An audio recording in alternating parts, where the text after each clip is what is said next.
You know, I'm often asked when a person becomes a geriatric patient, because it turns out it's not based on age. We've all known old 60-year-olds and young 90-year-olds. It turns out it's more related to the number and types of diseases that people develop with age, because those diseases and the medications used to treat them can start to interact in complicated ways. They make older people more vulnerable to other problems, they can threaten their independence, and they become more frail. And they can start to develop the syndromes.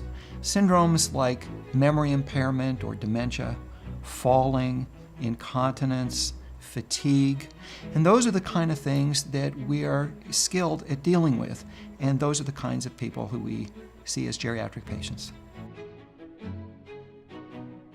When we evaluate an older person, our evaluation is different from what a doctor would do for someone who's younger. In several ways. The first is that we never ascribe anything that we see to the aging process.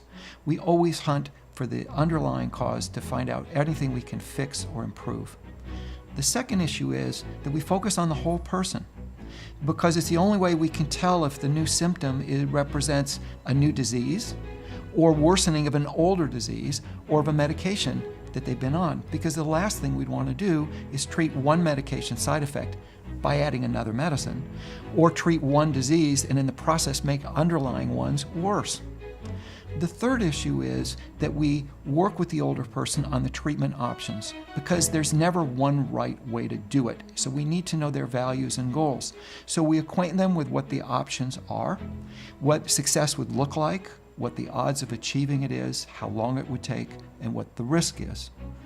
And then the final thing is, because it's always more effective to prevent a problem than to treat it, we're on the lookout always for what problems might occur, and then we go out of our way to do everything we can to prevent it from occurring. As people age, the problems become more complicated, and so we really need to rely on the help of a team. Social workers, nurses, pharmacists, dietitians, occupational and physical therapists. And with that team, in partnership with the primary care physician, who really knows the patient better than anybody, we're able to deliver optimal care. At Magee, actually, where we take care of men and women, the team concept is built right into our daily practice.